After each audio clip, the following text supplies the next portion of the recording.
Diálogos Territoriales Constituyentes. Un espacio para reflexionar y debatir sobre sociedad, política y ambiente desde una perspectiva ciudadana. Temas que nos importan de cara a una nueva constitución. Elaborado y producido por Fundación Nodo Social, junto a Javier Rioseco, Sebastiana Insúa y Francisca Vilches. Hola, ¿qué tal amigas y amigos? ¿Cómo están? Soy Sebastiana Insúa y les doy la bienvenida a un nuevo capítulo del programa Diálogos Territoriales. Ya vamos en el capítulo número 7 de esta segunda temporada. Este es un espacio elaborado por la Fundación Nodo Social que busca generar reflexión y debate en torno al proceso constituyente. Por eso les invitamos cada martes a las 15 horas junto a Javier Rioseco y el resto del equipo de la Fundación para que nos juntemos a hablar sobre Constitución aquí en Sube la Radio. Hola Javier, ¿cómo estás? Bien, ¿y tú, Seba, cómo estás? Gusto en saludarte.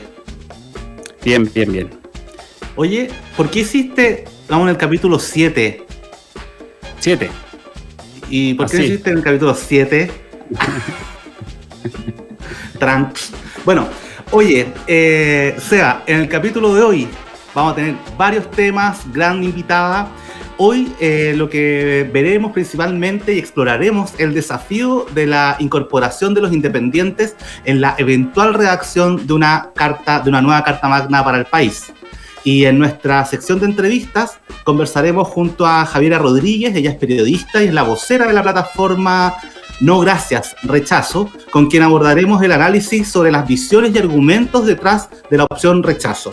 Y en nuestra cápsula constituyente, nuestra querida amiga Francisca Vilches nos explica cuáles podrían ser los mecanismos de redacción para una nueva constitución que sea de forma paritaria y de esa manera construir una sociedad más paritaria. Sebastián.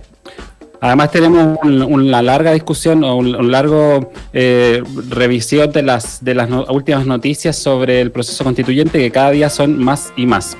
Contémosle a la gente que este programa está apoyado por la Fundación Heinrich Böll, una organización política que promueve los valores de la ecología, los derechos de las mujeres y la democracia de género.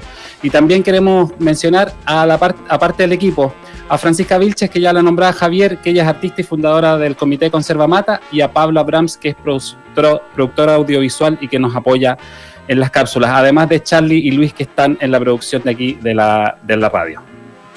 Exactamente, y ustedes se pueden comunicar con nosotros por medio de las redes sociales, en Twitter, @nodo_social, en Instagram, @nodosocial, canal de YouTube donde están los programas y donde también están las cápsulas. Obviamente puedes entrar acá a subela.cl y descargar o escuchar nuestro podcast. Además estamos en plataformas como Spotify, Evox y Radio Public. Siempre también te puedes comunicar con nosotros por medio de nuestra página web www.nodosocial.org. Seba, ¿vamos con la editorial? Vamos con la editorial y como decíamos al principio, vamos a hablar sobre los independientes y en general la importancia de que el proceso constituyente recoja todas las voces. Y lo que decimos es que lo que estamos viendo es que cada día es más evidente que el proceso constituyente tiene trabas. Dificultades que están ligadas primero al proceso de votación en pandemia, otras asociadas a los mecanismos de aprobación de una nueva Carta Constitucional, pero fundamentalmente hay problemas en la capacidad de representatividad que tendrá el órgano constituyente. Vimos los problemas generados a partir del debate sobre paridad. Vemos que todavía no se resuelven los aspectos relacionados con la participación de los pueblos originarios y ahora se ha levantado con mucha más fuerza el problema de la participación de los y las independientes.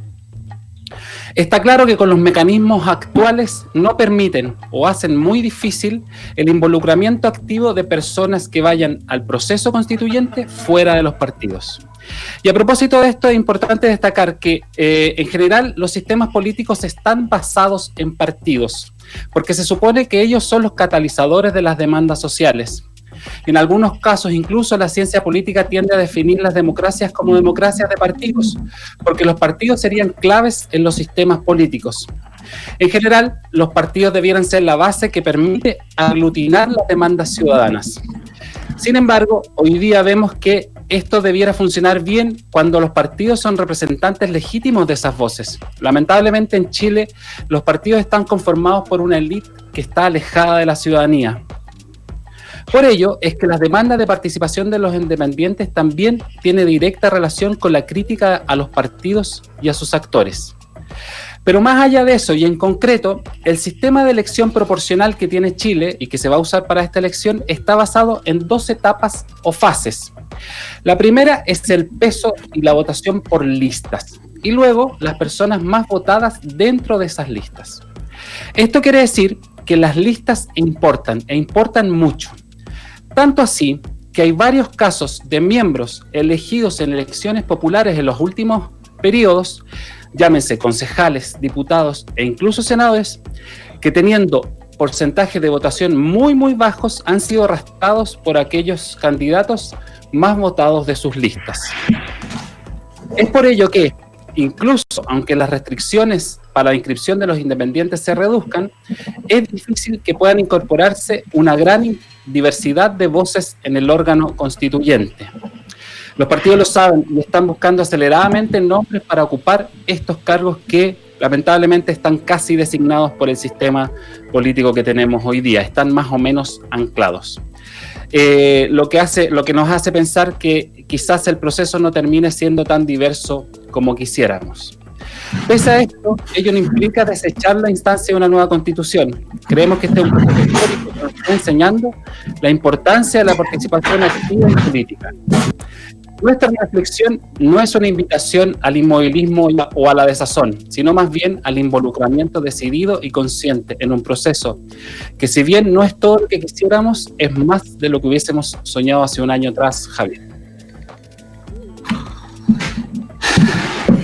Bueno, efectivamente, la incorporación de los independientes ha sido un gran tema.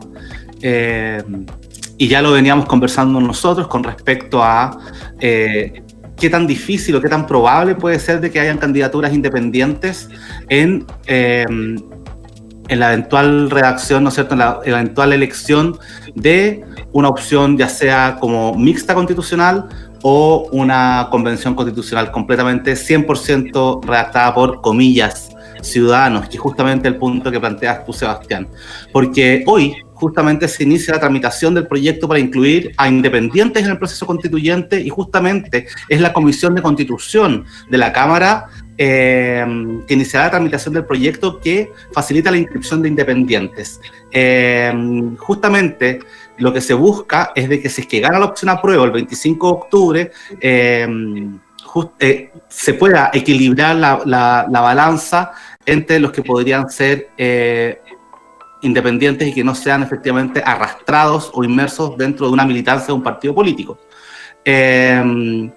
Lo importante acá, yéndome súper a lo técnico y también en el tiempo, porque ya estamos con nuestra invitada ahí, nos está esperando nuestra invitada, Javiera Rodríguez, es que justamente en lo concreto, en la cuestión técnica, que lo comentamos hace un par de capítulos, creo, Seba, es que justamente lo que se busca es modificar y disminuir de este 0.4% que sería de recordemos, es la misma elección que la elección de un diputado, ¿no es cierto?, en términos de territorio, en términos de votación, y por lo tanto la totalidad de esa votación se multiplica por un factor de 0.04, es decir, un 0.4%, y tú sacas un número con el cual tú necesitas inscribir o una cierta firma para poder inscribirte como candidato independiente. Ese factor se quiere reducir a un 0.2, que es bastante. Hicimos el ejercicio la vez anterior. Y en caso que se hagan listas, la lista pasaría de 1.5 a 0.5. ¿Esto qué significa? Si en un distrito tenemos, por ejemplo, se eligió a un diputado con 30.000 votos, vamos a usar la calculadora en mano, por favor. Si teníamos 30.000, se eligió con 30, los votantes fueron 30.000 por 0.02, estaríamos hablando que un independiente serían 600 firmas. Y con esos 30.000 por 0.05 serían 1.500 firmas divididas en 6, una lista de 6 lo más probable. Estamos hablando que cada candidato debería llevar alrededor de 250 firmas, lo cual es bastante menor a lo que se estaba pidiendo antes. Y por otro lado, para facilitar esto, es que ya no se tenga que ir presencialmente ante notario, sino que se puedan validar las firmas o los apoyos, ¿no es cierto?, a través de Internet por vía clave única. Sebastián. Sí, ahí hay dos elementos. El primero, obviamente, reducir la cantidad de patrocinios para las candidaturas en términos de porcentaje. Y lo segundo, como tú decías, es también la forma como se recolectan esos patrocinios. Porque hoy día, con ciudades o comunas en cuarentena y también con dificultades para el acceso a las notarías, eso era prácticamente imposible. A pesar de que hay algunas notarías que ya habían anunciado que iban a ampliar sus horarios y que iban a tener horarios específicos para la recepción de patrocinios para independientes, era prácticamente imposible. Además, las notarías hay que pagarlas, tienen que llegar los votantes a las notarías, es bastante engorroso el sistema para que un independiente pueda ir. Pero como decíamos en la editorial, incluso aunque vayan los independientes, las listas siguen siendo importantes y por lo tanto, independiente de que haya mucha cantidad de independientes, si tú no superas en la votación a la lista más votada, es incluso difícil que esos candidatos puedan quedar dentro, porque este sistema de votación es un sistema que privilegia las listas. Aunque nosotros siempre hablamos de votantes individuales, la lista tiende a ser importante. Pasó, por ejemplo, en la Araucanía con el senador Kast, que arrastró a Carmen Gloria Aravena, pasó también en algunos casos de concejales, ha pasado también con Giorgio Jackson aquí en Santiago, donde hay un candidato muy votado que le permite llevar más de un escaño por su lista, por la votación de su lista, y por lo tanto tienden a arrastrar a otros actores. Y esa es una dificultad que es crucial para este sistema. Había otros sistemas que son distintos, por ejemplo, tener una lista única nacional, o votar por sistemas unipersonales, pero se decidió mantener el sistema que hoy día tenemos y lo que eso augura lamentablemente es un sistema donde vamos a tener muchas caras conocidísimas y poca renovación para la redacción de una nueva constitución en cualquiera sean los órganos que eso se decida. Así es, así que gran desafío, es un gran desafío también a futuro en términos de ingeniería electoral. Pero vamos avanzando con el programa y los invito a todos en sus casas, donde nos estén escuchando, en el trabajo, en algún lugar, a la próxima cápsula constituyente, en donde nuestra querida amiga y directora Francisca Vilches nos explica cómo podría ser la redacción de una constitución más paritaria. ¿Vamos con esa cápsula? Vamos.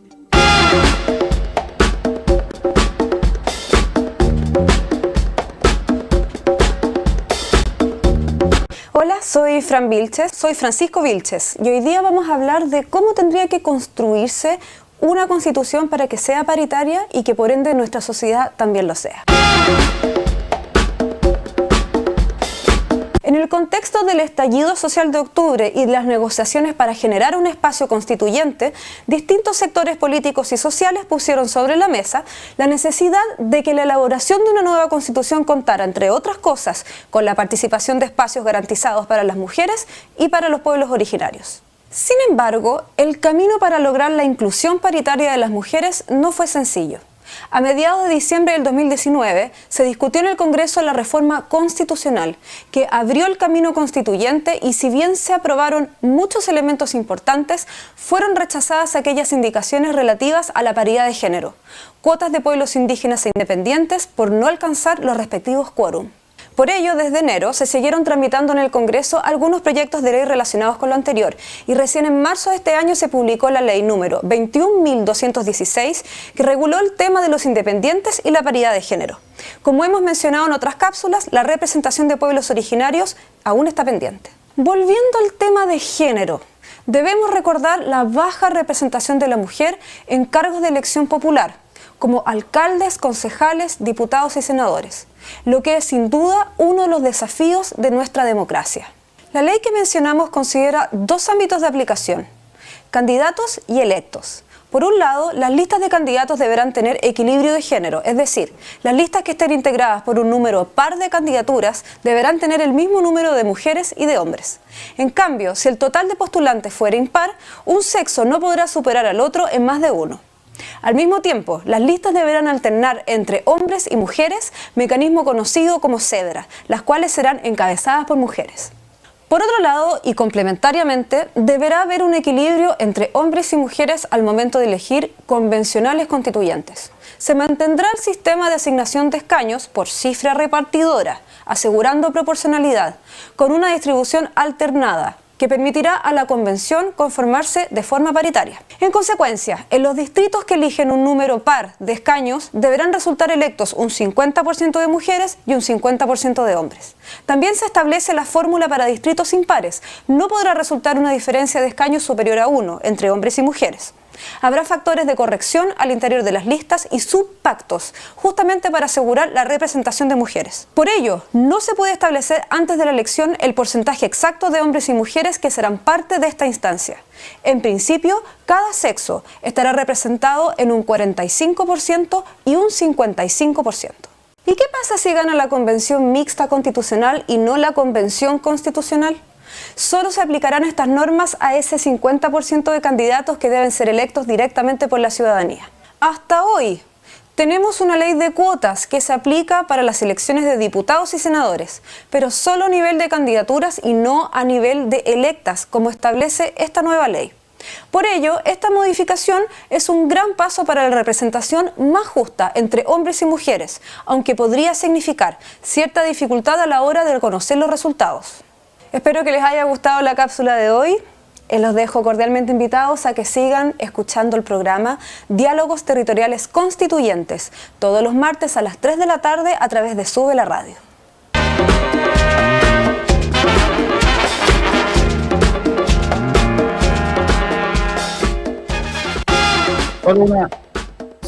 Solo una complementación a lo que decía Francisca en la cápsula, que explica la dificultad que existe para la participación de las mujeres, pero también este es un proceso histórico de todas maneras. Esta sería la primera constitución elaborada con paridad en el mundo, digamos.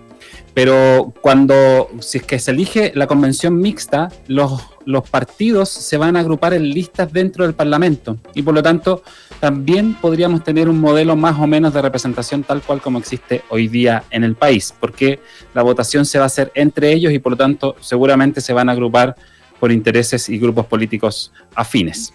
Javier. Bastante binaria también en todo caso la definición, pero bueno, tal vez en un Chile más maduro podremos avanzar hacia otro tipo, ¿no es cierto?, de modificaciones lógicas y pensamientos sobre representación política. Pero bueno, vamos, ¿no es cierto?, a la entrevista. Vamos a la sección de entrevista. Tenemos como entrevistada, y ya está con nosotros, y quiero saludarla afectuosamente a Javiera Rodríguez. Ella es periodista y vocera de la plataforma No Gracias, Rechazo. Javiera, bienvenida. ¿Cómo estás? Hola, ¿me escuchan bien, cierto? Sí, ya, bacán. Bien, ¿y ustedes? En verdad, muchas gracias a ustedes por invitarme. Gracias por aceptar la invitación. Nos interesaba mucho contar con tu participación, primero porque eres de una plataforma de jóvenes, como se autodefine en general, pero además también porque nos interesa tener visiones un poquito más amplias de lo que se define como el rechazo, digamos, porque hay un grupo variopinto de visiones detrás del rechazo. Y por lo tanto es interesante tener esta perspectiva, pero para partir quizás preguntarte un poco cómo surge esta plataforma, cómo surge el movimiento, quiénes lo conforman, para que la gente los conozca, quienes no saben sobre la plataforma.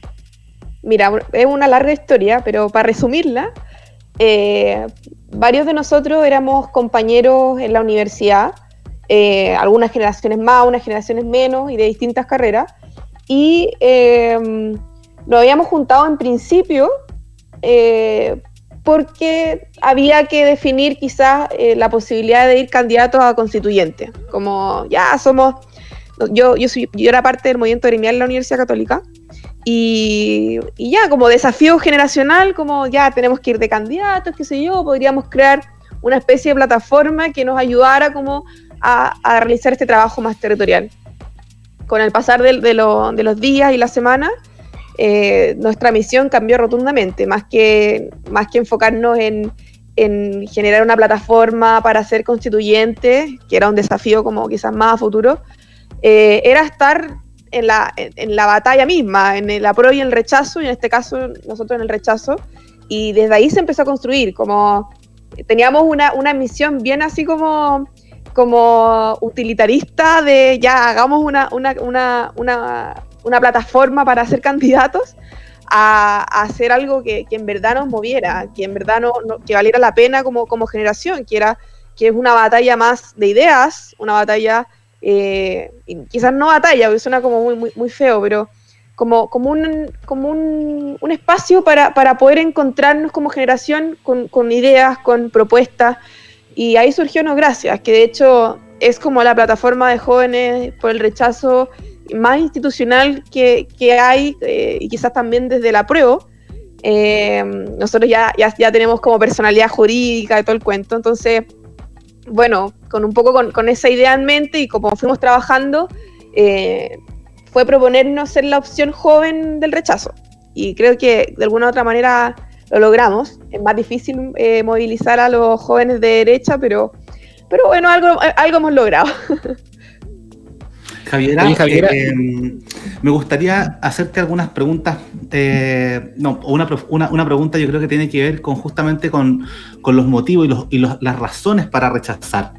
¿No es cierto? Cuando uno entra a la página web o busca información, ¿no es cierto?, sobre el rechazo, incluso en su misma web, No Gracias, tienen razones desde prácticas del mal diseño de cuestiones económicas, ¿no es cierto?, a cosas como por qué refundar cosas que se pueden mejorar, etcétera. Pero quisiera partir con algunas cuestiones más políticas, ya que me gustaría tratar de entender cuáles son los argumentos políticos que hay detrás de la opción por el rechazo. ¿Esa es la pregunta?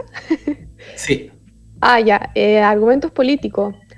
Bueno, yo creo que tú lo nombraste, pero siento que a veces esta cuestión práctica con lo político se unen cuando hay un país súper polarizado. Y en este sentido yo creo que para nosotros fue muy, muy importante, en su momento ya no es tema tanto, la situación de violencia que vimos. Desde el 18 de octubre y una seguidilla como de actos violentos que ocurrieron, porque para nosotros este asunto nunca fue como desde, o sea, el cambio de constitución nunca fue desde la gente misma que estaba en las manifestaciones, obvio que siempre hay carteles, qué sé yo, sino que fue impulsado como desde algunas como partes más ideológicas del movimiento. Entonces como que desde ahí se empieza a armar como si todo esto tuviera una solución única de cambiar la Constitución. Y para nosotros no. Obviamente que se trata también de defender un modelo económico, político, que si bien tiene muchas fallas, puede ser muy mejorable. Y va un poco desde ahí, desde defender algunos valores que están consagrados en la Constitución, de defender ciertos derechos que nos parecen importantes, y también con la idea de que quizás el resultado de este proceso nos lleve a una constitución que no garantice muchas de las cosas que nosotros sí creemos o sí queremos. Entonces, quizás pasa un poco por ahí. Y porque en el fondo también sabemos que de aquí como más desde el lado joven, que te están vendiendo la pomada con esto, de que de alguna u otra manera la constitución que hagamos ahora, si es que gana la apruebo, de hecho digo hagamos, pero realmente lo más probable es que sea hecha por los mismos políticos de siempre, que a veces algunos sí tendrán algunas concepciones ideológicas importantes, otros no. Entonces decir también que lo hará la gente no es tan real, y si a eso le sumáis de que no se van a defender las cosas que uno le gustaría que se defendieran, entonces es un proceso que está bien truncado. Y bueno, no sé si respondo a tu pregunta, pero yo creo que se unen varias cosas para decir rechazo. Desde un proceso que inició desde la violencia hasta uno que quizás no responda a la expectativa que tiene la ciudadanía, ¿por qué no va a ser hecho por la ciudadanía? Y porque probablemente la situación país no mejore con una nueva constitución, porque ahí no radican los cambios que Chile necesita o que la gente pide. Entonces, en verdad es como un espectro amplio de razones. Yo creo que a varios nos toca ciertos puntos, a otros les toca quizás más el lado económico, más práctico, pero en el fondo son diversas banderas que yo creo que No Gracia las toma todas y trata de propulsarlo desde la juventud. Javiera, para seguir justo con lo que tú decías, cuando te refieres en concreto a la defensa de un modelo político o defensa de valores, ¿cuáles son los valores que en general el movimiento está defendiendo directamente? Que uno podría decir, mira, estas son nuestras banderas de lucha políticas, digamos, más allá de la discusión sobre el 18 de octubre, digamos, porque lo que uno logra leer del texto es que hay bastante que está concentrado ahí. Respecto de la discusión sobre la economía, sobre la violencia ahí, pero lo que nosotros extrañábamos un poco ahí era como de esta discusión específica sobre los valores que ustedes como jóvenes están defendiendo y que creen que son fundamentales de defender para este nuevo Chile, digamos, independiente de los cambios que haya, digamos. ¿Qué cosas crees tú que hay que defender? Bueno, en el texto constitucional hay varios que yo creo que expresan harto como nuestra forma de ver el país que queremos. Yo les decía que siempre es como mejorable todo lo que está ahí radicado, pero por ejemplo el hecho de resguardar la dignidad de toda persona humana, desde garantizar la libertad de expresión o el derecho a propiedad, y yo creo que incluso como más allá de hablar de una constitución, yo creo que en el fondo la crítica y por qué estas ganas como de cambiarlo todo, más allá de lo que pueda estar anotado como en un listado de derechos y deberes que debería tener una constitución, es en el fondo, yo creo que ahí como que radica más mi crítica, en el fondo buscar destruir este modelo político y económico que ha construido Chile a lo largo de todos los años. Yo creo que esa es como la principal crítica y que la tomaron y dijeron como, bueno, la Constitución, qué sé yo, tiene un poco, es como literal, actual de todo el sistema político-económico, bueno, saquémoslas porque no nos gusta el sistema. Entonces, para ahí pasa por eso, defender el Estado subsidiario, la economía social de mercado, la familia, por ejemplo, quizás son algunos ítems que yo creo que son importantes. Puede que sí, que la nueva constitución los tenga, pero si hoy día tengo algo que ya tengo versus algo que no sé que voy a tener, prefiero quedarme con lo que yo tengo y mejorarlo, que yo creo que ese es el punto. Y lo segundo es que también estas ganas de destruir un poco este modelo social y económico que tiene Chile, no sé, como eso es como un poco más el lado más radical, pero la gente yo sé que quiere cambios, que quiere lograr un Chile mejor, pero esas cosas no las va a hallar en una nueva constitución. Entonces ahí está el peligro, en el fondo darle una expectativa a la gente de que esto va a cambiar, de que va a ser mucho mejor, cuando realmente lo que está detrás es un poco como destruir este modelo neoliberal y de Jaime Guzmán, que en verdad ya poco tiene de eso, pero ha sido una construcción que yo creo que es valorable y que ha llevado a Chile a ser uno de los mejores países de Latinoamérica. Javiera, tengo 3 preguntas técnicas con respecto a cómo están conformados. Uno, si es que este conglomerado, ¿no es cierto?, que están ahí en este movimiento, de hecho, movimiento o es un comando político. En caso de ser o no ser comando político, si son militantes, son de varios partidos o no, y cómo se financian.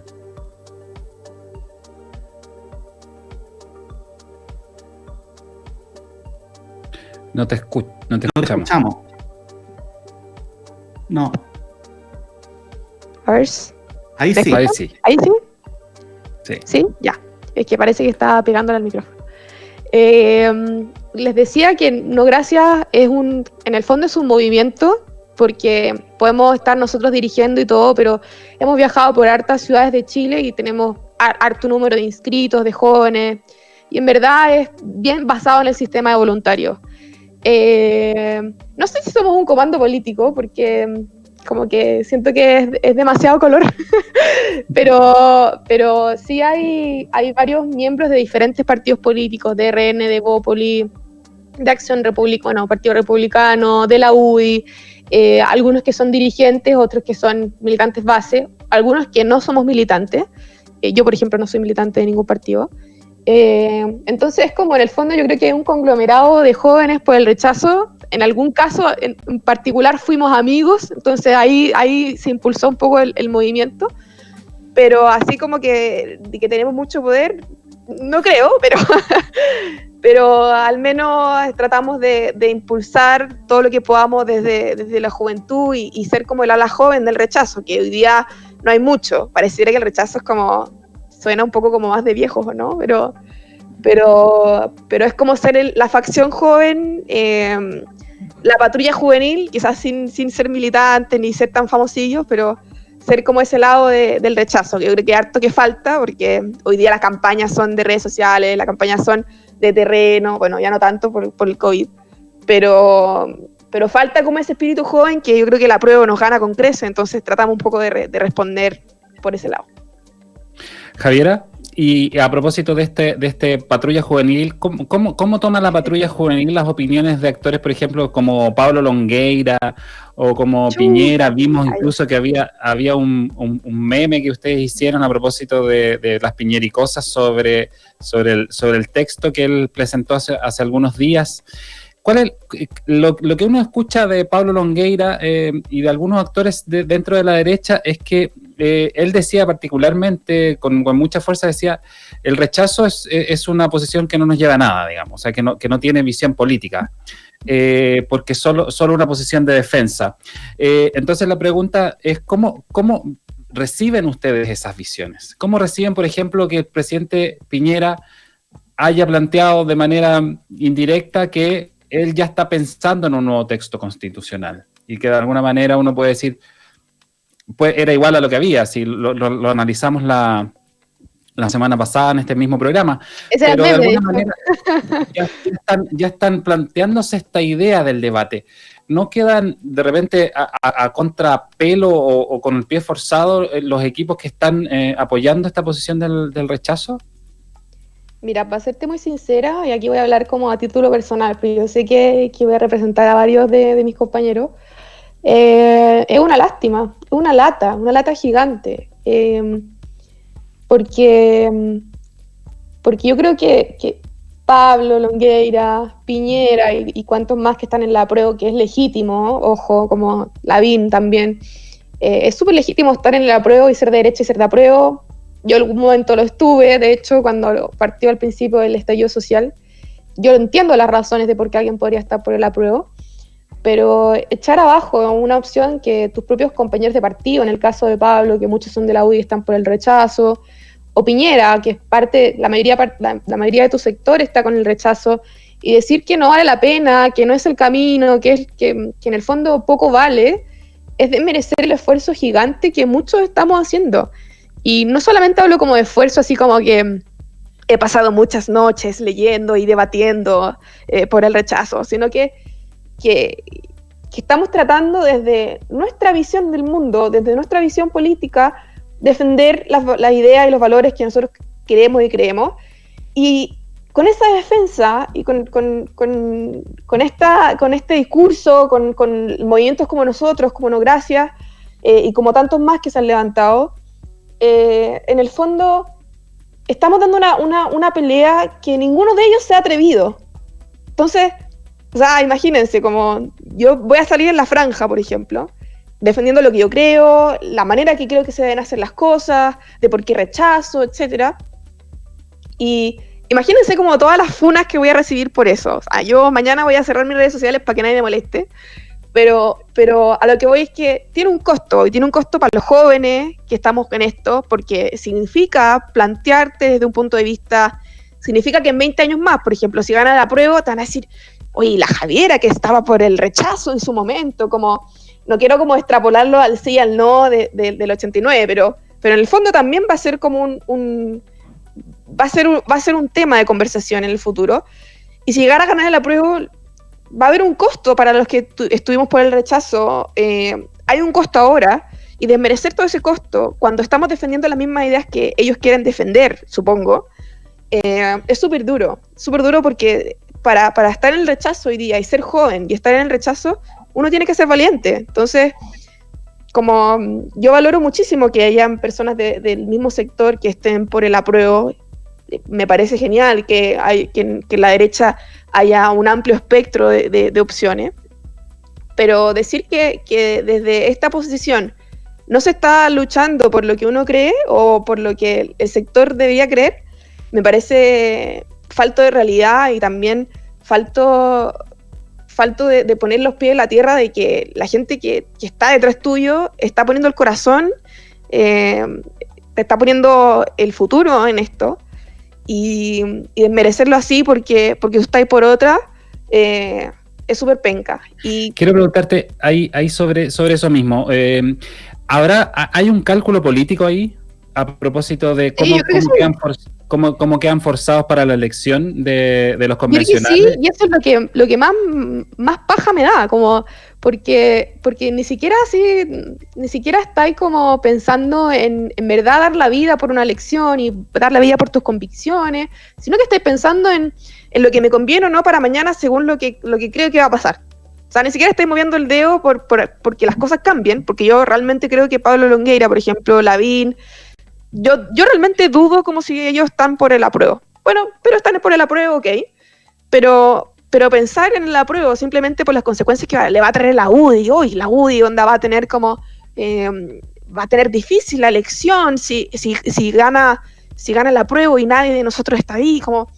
No, yo siento que aquí hay que superar la lógica como partidista y la lógica también de pensar simplemente como en las consecuencias que va a traer algo, y aquí va a sonar como un poco como como cursi, pero aquí hay que guiarse por lo que te dice el corazón, por lo que te dice realmente qué es lo correcto, y eso simplemente, como que a mí me da mucha lata que en el fondo todo esté como calculado y que bueno, que Lavín está por el apruebo, así le da más amplitud al sector, no, y Piñera tiene que no meterse en la elección, como qué paja como el tener esos políticos realmente.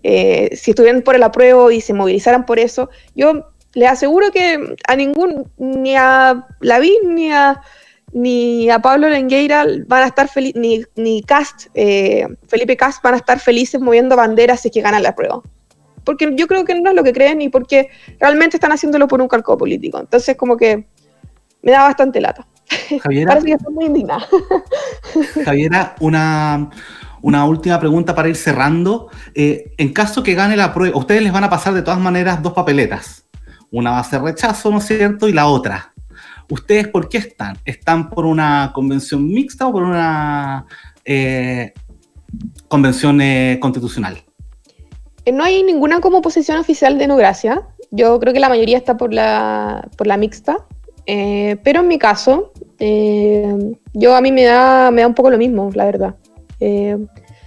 Porque por un lado entiendo como la importancia de guardar la institucionalidad con la mixta, qué sé yo, pero por otro también veo como la posibilidad de que, bueno, con la mixta ya está zanjado como el porcentaje que hay de los partidos políticos, y eso se irá también a la constituyente, pero en la constituyente misma tenéis la posibilidad de ganar más de lo que tenéis ahora. Entonces, es una apuesta bien en vacío, pero tenéis la posibilidad de ganar más del porcentaje que tenéis ahora en el Congreso. Entonces, me parece válido. Pero también sé que es una postura más radical y a mí la verdad, así como sinceramente, te juro que no sé qué votar en la segunda papeleta. Y aquí soy como súper honesta, en verdad. Pienso como en la posibilidad de ganar más, pienso en la institucionalidad, pero para mí en verdad lo prioritario es ganar en el rechazo, o si es que no ganar, lograr el mayor porcentaje posible. Y eso, el segundo como se haga será un problema que no sea de No Gracia, sino que sea como del Chile post plebiscito, creo yo. Javiera, la última, antes de irnos, ¿cuál es el pronóstico que ustedes hacen sobre los resultados? Hay distintas encuestas muy diversas, pero en general, ¿cuál es el pronóstico que tienen hoy día al menos? Ay, nunca me habían hecho esta pregunta.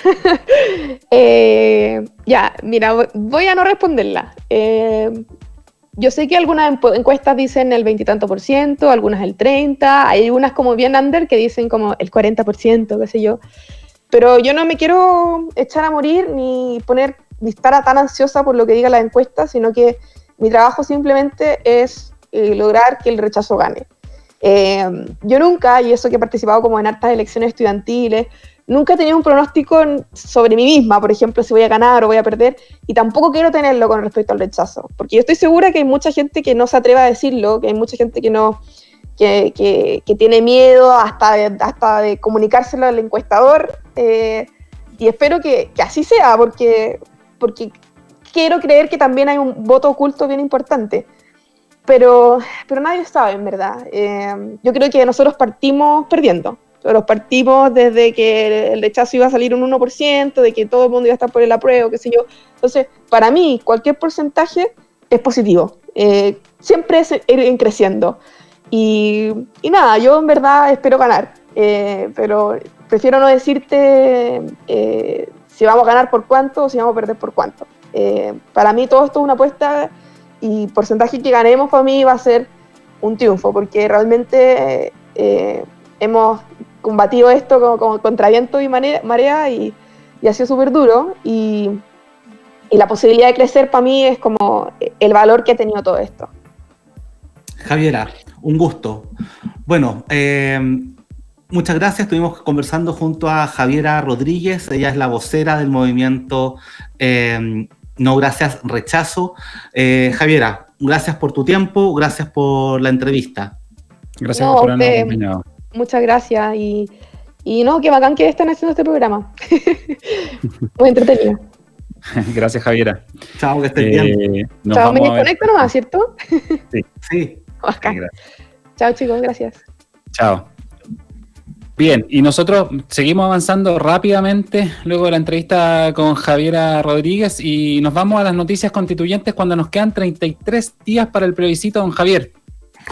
33, qué gran número, ¿ah? Y a propósito de 33, se presentan las reformas. Se presentan reformas para que dirigentes sociales puedan ser candidatos a elección popular, porque efectivamente un grupo de diputados, ¿no es cierto?, de varios partidos de oposición, ¿no es cierto?, presentaron en concreto una iniciativa para legislar y que busca modificar el capítulo 5 de la Constitución Política de la República, que en su artículo 57 establece quienes no pueden ser candidatos a diputados ni senadores. Y lo que se busca justamente es eliminar la frase número 7, en que las personas que desempeñan, y leo textual, las personas que desempeñan un cargo directivo de naturaleza gremial o vecinal. Eso es lo que prohíbe, ¿no es cierto?, el artículo. Y efectivamente, eliminando esa frase, y de tal manera que permita así que los dirigentes sociales puedan presentarse a candidaturas parlamentarias. Seba. Sí, en particular ha ocurrido mucho respecto de los dirigentes sindicales, dirigentes y dirigentas sindicales que han estado imposibilitadas e imposibilitados de participar. Y esto, aunque no tiene absoluta y directa relación con lo que estamos discutiendo hoy para el plebiscito, sí tendría incorporación para las discusiones posteriores de diputados y senadores. Pero además, a propósito de los independientes, uno podría suponer que dadas las dificultades que tiene el sistema, en general los y las actrices que podrían incorporarse a ser candidatas y candidatos fuertes son actores gremiales, porque efectivamente es muy difícil que un candidato independiente que no sea un líder social o una lideresa pueda ser un candidato lo suficientemente fuerte. Entonces, estas candidaturas han quedado bien relegadas porque no se les ha permitido su participación activa. Entonces, una de las trabas no es solo las dificultades para inscribir una campaña, sino que qué actores son aquellos que pueden participar del proceso electoral, porque si no vamos a tener personas independientes, académicos, o un grupo diverso de personas, pero que podrían no necesariamente tener anclaje en las bases locales y por lo tanto no necesariamente podrían ser actores elegibles en un proceso electoral.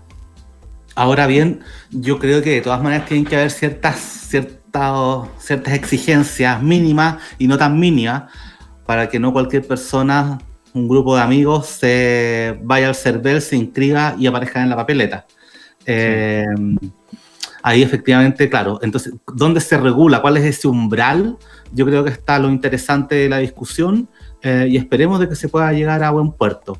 Pasemos rápidamente, revisemos otras noticias constituyentes rápidamente, porque aparte, te comunico que necesito hacer 2 anuncios al final del programa, que nos queda poquito tiempo. Uno es que el TRICEL, ¿no es cierto?, que es el Tribunal Calificador de Elecciones, dictamina que personas contagiadas con COVID-19 no podrán votar en el plebiscito efectivamente, ya que el tribunal tiene la certeza que ni el servicio electoral ni la justicia electoral, ¿no es cierto?, están dotadas de las competencias para obviar las normas sanitarias dictaminadas por el Ministerio de Salud, que tiene a su cargo la rectoría del sector salud de todo un país.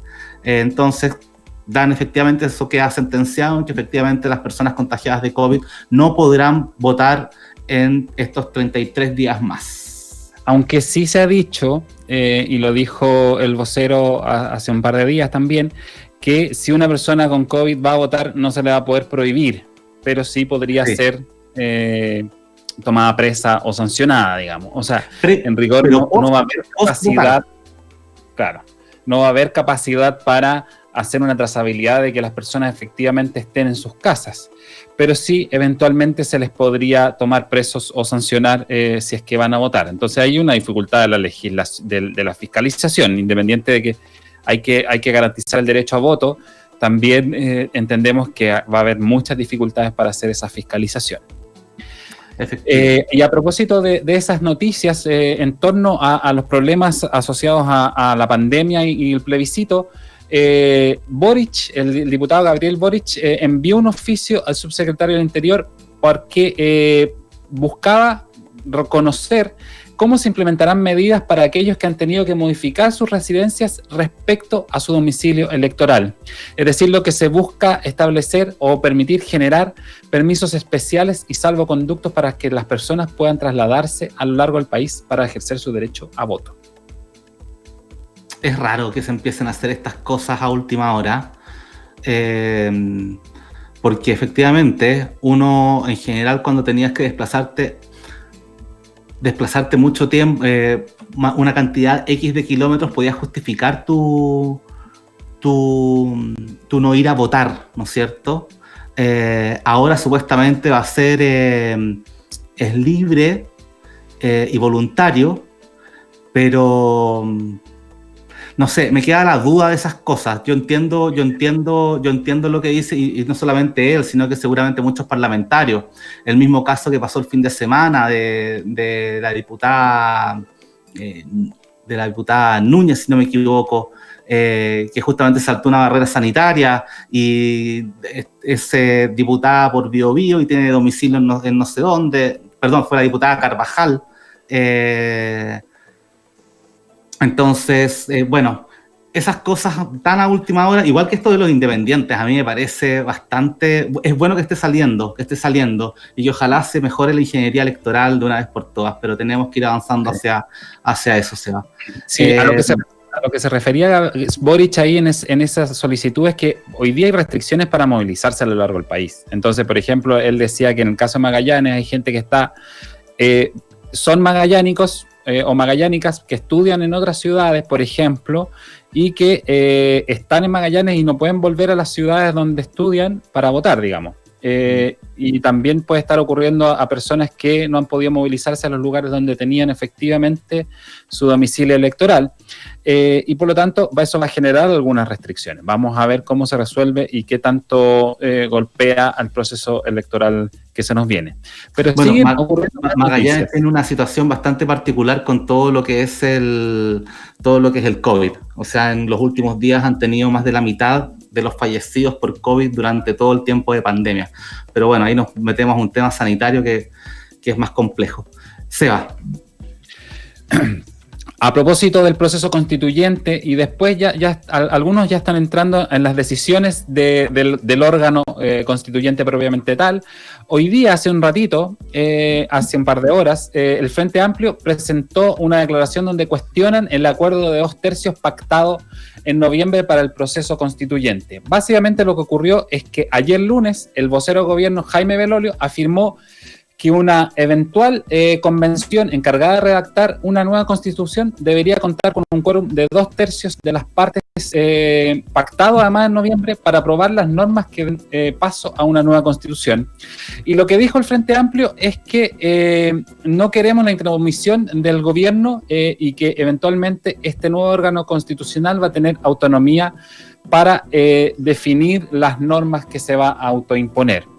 Lo cierto es que, a pesar de este reclamo del Frente Amplio, el acuerdo que firmaron la mayor parte de los partidos, o una parte de los partidos, dice claramente que si bien van a tener un reglamento interno para deliberar, está claro que al menos uno de los límites era que la convención deberá aprobar las normas y el reglamento de votación de las mismas por un quórum de 2/3 de los miembros en ejercicio.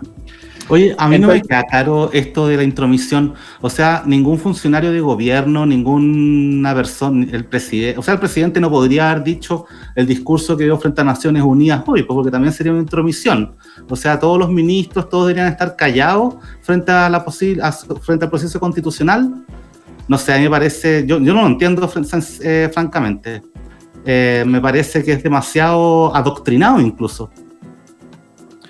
Sí, yo creo que lo que está ocurriendo ahí es que ya una vez zanjada la discusión respecto al plebiscito y zanjado más o menos que va a ser convención constitucional, suponiendo el análisis que yo supongo que está haciendo el Frente Amplio, ahora están discutiendo cómo se van a llevar adelante las normas, digamos, cómo se van a aprobar las normas de la Constitución, porque me imagino que entienden, como hemos dicho nosotros también en este programa, que la aprobación de grandes transformaciones en la Constitución va a ser bastante difícil cuando tú tienes una norma de 2/3 para la aprobación de los acuerdos. Y por lo tanto, quizás, a diferencia de lo que decía Javier hace un rato, uno tendería a pensar que la Constitución va a ser más o menos parecida y que no va a tener grandes transformaciones porque este acuerdo de 2/3 de los quórum pone, sin lugar a dudas, trabas para hacer grandes transformaciones, digamos. Entonces yo creo que hay una preocupación respecto de cómo se van a aprobar las normas y de alguna manera un cierto pesimismo también en algunos respecto de que las transformaciones no vayan a ser tan profundas. Pasemos a las dos últimas antes de irnos. Yo quiero hacer dos noticias importantes. Antes de eso, una noticia de Monkeberg que dijo estos días que el proceso constituyente va a formar parte del legado del presidente Piñera, lo cual da cuenta de cómo están intentando leer los actores que están en el oficialismo este proceso político. A mi juicio es intentar estirar demasiado el discurso y demasiado el elástico de la retórica para suponer que este sería un legado del presidente Piñera cuando sabemos todos que en general el gobierno estuvo fuertemente en contra de iniciar este proceso y fue forzado por las circunstancias. Javier. Bueno, efectivamente en el discurso ante la ONU hoy Piñera señala de que la decisión del gobierno fue una salida institucional y por eso se optó por la medida de cambiar, mejorar, ¿no es cierto?, y reformular hacia una nueva constitución. Pero claro, apoderarse de eso es bastante extraño porque cuando uno revisa justamente el programa de candidatura del actual presidente Piñera, solamente aparecerían como algunas reformas constitucionales, pero de ahí a cambiar la constitución estamos lejos de eso, puesto de que justamente uno de los argumentos ha sido reformar. Y sí, uno de los argumentos de ahora es reformar para transformar, pero resulta que cuando se trató de reformar en diciembre del año pasado la Constitución para instalar el agua como un bien nacional de uso público y quitarle ese rol privado, fue rechazada. y no se pudo reformar en eso, siendo que en la calle, en todo esto que conversamos sobre el estallido social, justamente una de las demandas era a propósito de considerar y dejar el agua como un bien nacional de uso público y no como un bien privado y bien de consumo. Sebastián. Sí, así dijo, el presidente dijo textualmente que esta crisis abrió una oportunidad para lograr un acuerdo constitucional y estoy convencido de que la inmensa mayoría de los chilenos queremos perfeccionar, modernizar o cambiar nuestra constitución. Chan.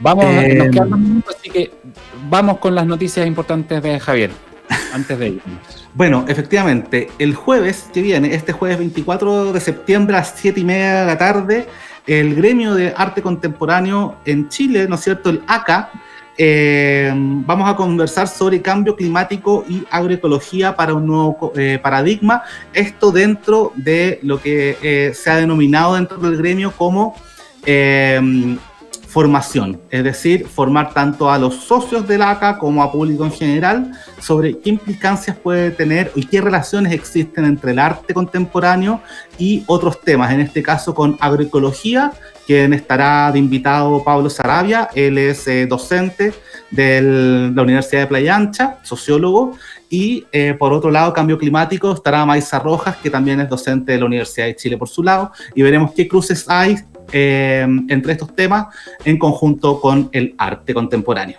Y el otro dato importante es que nuestra querida amiga Francisca Vilches, el rostro de las cápsulas constituyentes, este viernes 4 inicia el gran proyecto, ya inicia, me refiero a la ejecución del gran proyecto Murales para Mata, que es un proyecto que lleva más de 5 años elaborándose, y con esto se pone fin a una primera etapa en que se empiezan a pintar 5 lugares emblemáticos, 5 lugares de la calle Cuevas, entre Avenida de Mata y Victoria, lo cual busca entregar seguridad a los vecinos, iluminar las calles para poder erradicar el narcotráfico y la delincuencia del barrio Mata, ya que estos murales serán pintados en empresas y serán iluminados en sus portones, cosa que cuando las empresas no estén atendiendo a público, que es después de las 6 de la tarde o los sábados y domingos, estos lugares queden iluminados y con estos murales de 5 artistas reconocidos. Está Seco Sánchez, bueno, hay varios, y la idea es que este es un primer plan para poder seguir trabajando y generar dentro del barrio Mata Sur toda una galería callejera de muralismo. Así que ese es el puntapié inicial que se da este viernes, si no me equivoco, 25, se inician los trabajos. Así que bueno,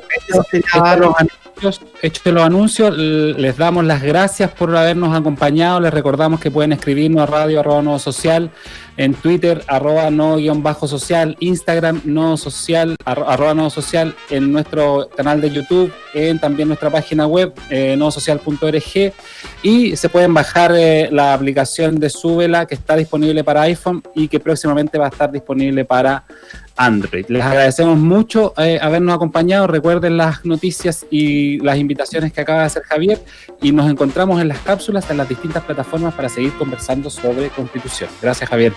Que estén muy bien. Feliz primavera para todos y todas. Que estén muy bien. Gracias. Hasta luego.